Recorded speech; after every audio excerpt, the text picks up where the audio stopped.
I'm late.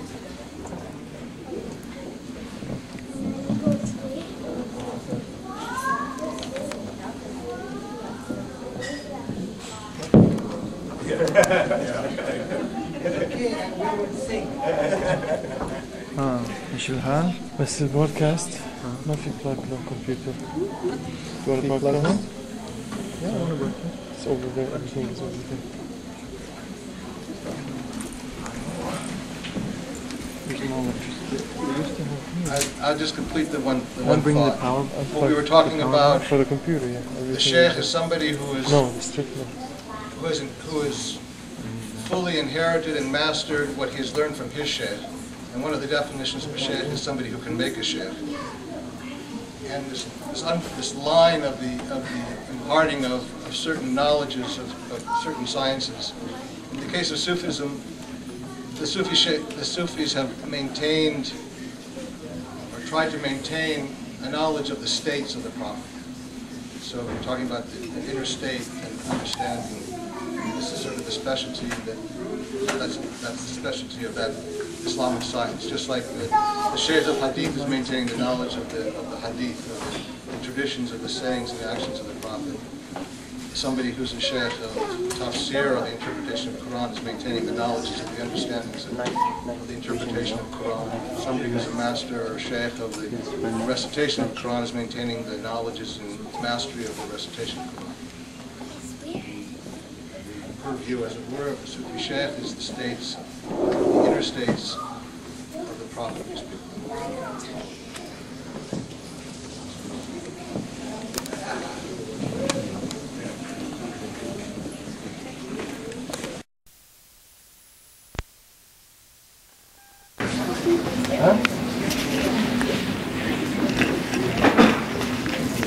ورا الكاميرا وخلص ما تعرف شلون تشتغل تيجي تقعد هون لتغني. نعم.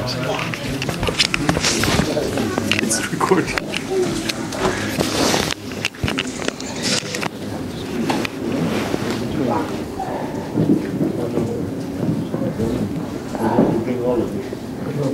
I'm sorry, I'm sitting a little bit up here because everyone can see, or else I will sit with you on the floor.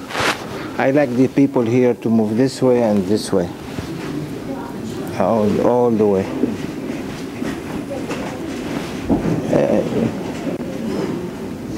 Amar Ayan.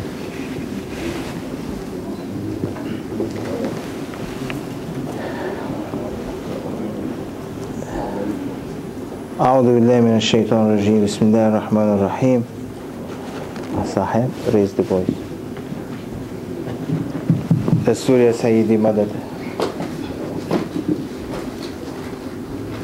Thank you for coming another time. We are very happy and we are glad. I am trying to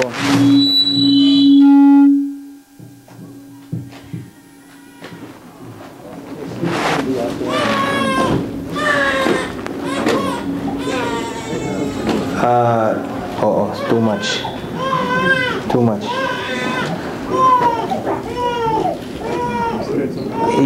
You like that I speak like last week or different? However you are moved to speak. Because last week it was a show.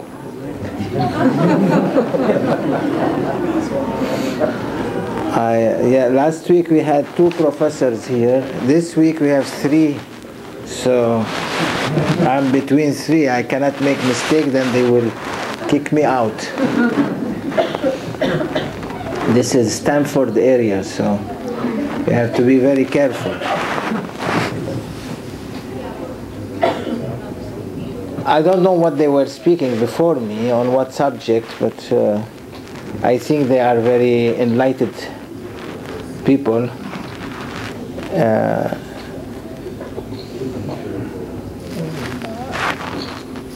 What we can say is that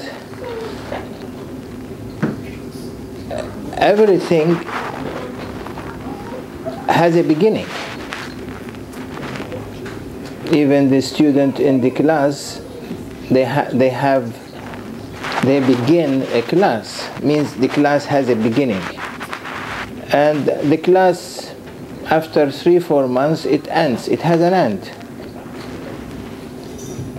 Everything has a beginning and has an end. Nothing stays continuous.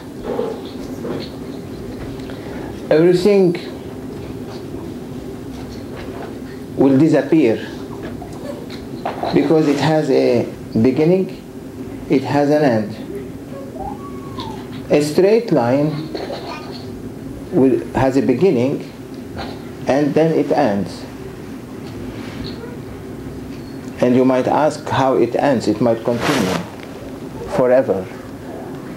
Straight line. If someone keep moving the pen, professor, it will be continuous, isn't it? To infinity. They keep going. But in reality, it doesn't keep going because a straight line is made up of infinite numbers of points. So it means the straight line has an end. It disappears. The only thing that doesn't have an end is energy. Energy is always living, unless if the professor, he will tell me no. He might end it. He might end everything. So energy in general,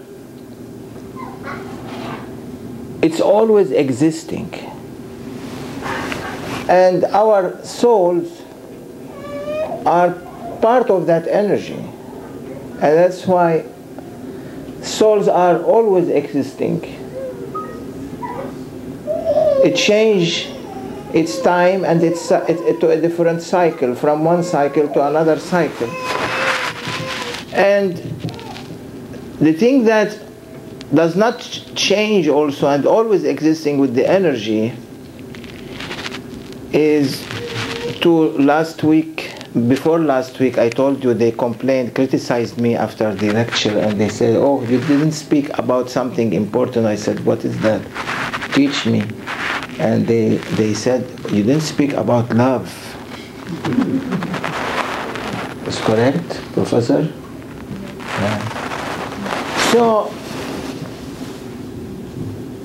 as we said last week, everyone has a potential and everyone has a way of seeing things. Not all of us will see the same things the same way. This one will see it this way, this one will see it that way. And religions, that's the course that we are studying, and you are studying, and we are studying, because we are all students and learning from each other. Religion is a way to fill what is spiritually needed for human beings.